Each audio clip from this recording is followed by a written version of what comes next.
Welcome back to Talking Famous People. Host Zachary, the INTP, coming at you live from the astral plane. Uh, I'm in Utah. I'm in Utah at the moment. I've met Eric now. I've met Abraham, Delilah, a lot of the kids. A lot of the audience thought I was faking all that, So it's important that you tell them it's true. Really? Yeah. Is that a significant? The people actually think you're faking that? I don't know how you could think I'm faking what I'm doing because you see all the Well, before I came out here, all of my friends said that. They were just like, "Are you sure about this guy? Like, are you sure this is a real thing?" I'm just like, "There's no way. There's no way it could be illegitimate. It's just why would someone go through all of the entire process? You know?" Yeah. I understand why they would think that because this sort of shit doesn't happen, It just doesn't go down really. It doesn't really, yeah. I mean, it is pretty insane. Like 3 months ago, I leave a comment asking, well, I guess is it 3 or 4? Might be it'd be 4 almost. It'd be almost 4. But leave a comment asking for someone's thoughts on something, and then 4 months later, and like I'm meeting them in person, like I'm engaged with their career, and it's like it's pretty insane. But I want to talk about some of my airport experiences. So I left at it was so the drive to the airport was 4 hours or 5. It was like 4. It was like 4. So I left at about 1 a.m. And I arrived at the airport about 5 a.m. Immediately when I got there, I went and I was worried the whole time that my bag was too big. I was worried constantly about that. And I went through and got everything set up. uh, my dad like said goodbye as I went through the TSA security or whatever.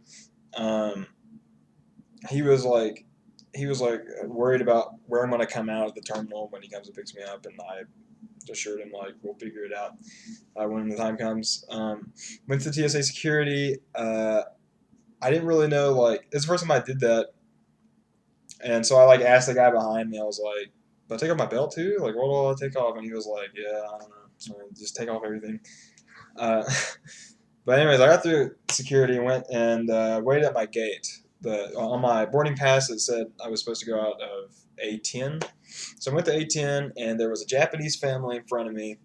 They were talking Japanese. They were talking to someone on their camera, so I assumed they were going to Tokyo. Later, as I found out, but they were talking to someone on their camera. They were talking Japanese. There was a guy beside me talking on his phone. I think he may have been Ukrainian. It was. I really don't know what it was. I think it was Ukrainian. I don't know what makes me say that. Maybe listening to like Ukrainian black metal. Maybe like an unconscious like picking up on heard it before on the news or something, Yeah. But I sat there and it said we were going to start boarding at 6:30 a.m. Well, 6:30 comes along and it's just me and his family and this presumed Ukrainian guy. And I started looking around and there's no one there. There's not even like I guess a flight, whatever they call it. The people who are there to tell you that it's time to get on the flight, they weren't around. So, and I saw the Ukrainian guy. He was reading a book.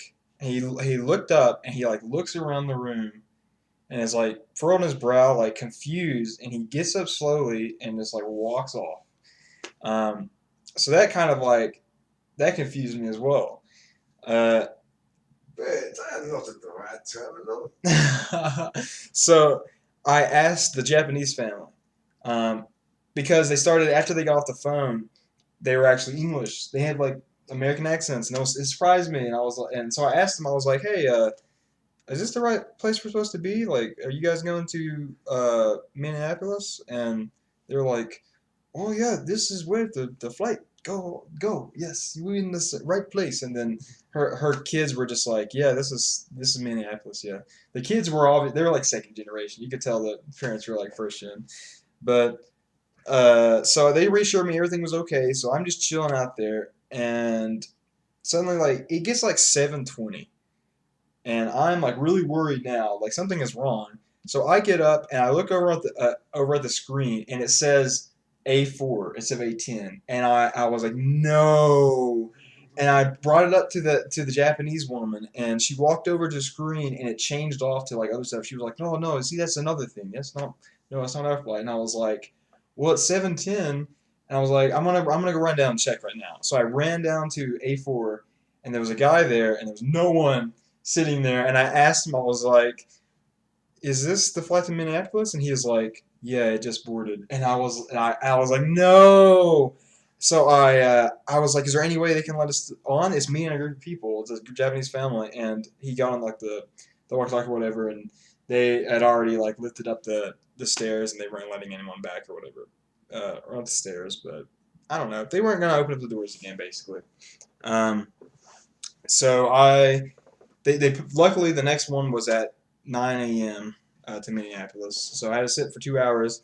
During that time, um, well, I bonded with the family because their dad was really upset, and he was talking to me about it, and he had this conspiracy, right, that there was no plane ever came, and his evidence for that was that he walked down to get a coffee at 6:50 and no one was there, and I'm thinking like it's because everyone boarded, dude, except us. But I just went along with it because my FE, you know. And then I started talking to like their daughter was 18, I think. Their son was 15. He turned out to be a really big like PC gamer and stuff, and I was familiar with all the games he played, and I talked to him about that. The littlest was like 7 years old, and I was like doing my eyebrow dance to her, like do it for the camera, like that, and she was just cracking up. And we ended up playing like charades for like 2 hours, and then we got on the plane, and I said goodbye to him when we got to Minneapolis. But where my flight got pushed, I had to wait 4 hours at Minneapolis, and I was nodding out because I had been up for so long. And so I arrived at 10 a.m. and I had to be there at 10:30 a.m. and I had to be there until 2:30. So I went to like the airport was super crowded, super crowded. I thought so I was gonna be there. I needed to get something to eat and drink. So I went to one like shop that the first thing I saw, and I ordered I think I ordered like a smoothie and like a baguette, turkey baguette, and it was just this like long sandwich with turkey. The turkey didn't even look cooked; it just looked like a slab of like uncooked meat. And I took a bite of it anyways, and it tasted awful. So I ended up throwing away like an $8 meal. Uh, and I just didn't eat or just drank my smoothie, and I just sat there for 4 hours, like nodding out, hoping I wasn't gonna fall asleep and miss my flight. I get stuck in this shithole that is Minneapolis like hub. I like the bathrooms. None of the there was no soap in any of like the. I took a piss, and the toilet didn't flush. First of all, uh, I don't know about the stalls. I didn't want to even check, but there was no soap in any of the things. I even went to multiple bathrooms and there was no soap. And the bathrooms were terrible. It was a bad experience, but finally I was able to board my plane, and I sat down by this old dude, this old gentleman, and I didn't think much of it, like because I was just so tired. So I just went to sleep, and later on I woke up, and I looked over. I noticed he was reading a book called Being Mortal, and this guy's like 7 years old. And so I asked him about it. I was like, "Are you reading philosophy, or what is this?" And he responded that it was a book about aging, and he said his name was Lynn, and he talked about his life experiences and how they changed. He apparently he's done a lot of traveling. He said his job required him to. He was probably like edging me to ask what his career was, but I didn't. Now in retrospect, I don't even know what his job was, but Uh, basically, he traveled a bunch. He went to Greece and South America, and other countries down there. And he was explaining his like life experience of when he was younger. Everything was more. He was focused on everything outside of himself. Uh, and as he got older, that scope limited itself to his present experience. And now he felt that he was living in his present moment, and it was reflective over his own cerebral state, which I found was really interesting. I don't know if that's. I should have tried to type him. I should have interviewed him. I should have interviewed him. That's what I should have done. I didn't even think about it. But yeah, he. I wonder what type he would have been. I don't know. But Then you got in at 4:20, yeah, and yeah. I picked up you and Anoop at the same time, and then dropped you off at Red Lion, where all the coaches and judges are staying, except for me. I'm staying at a different hotel. So you got there, and I suspect there was a moment where you felt a little bit uh, abandoned because everybody bailed to do different things, right? Like Abe had to go do registration, Coco and Felix came over here, or Felix went to go deal with that, and you're like, well, what the? Yeah, I was sitting in my room and I was like, I was lying on the bed and I didn't know like whether I should go to sleep or if I need to stay up to hear important information. I didn't know, so I just kind of sat there and like was like scrolling through Facebook, and eventually I asked if anyone wanted to go get something to eat. Everyone was busy, of course. Then Delilah woke up and then we went to go get something to eat. And by that time, everyone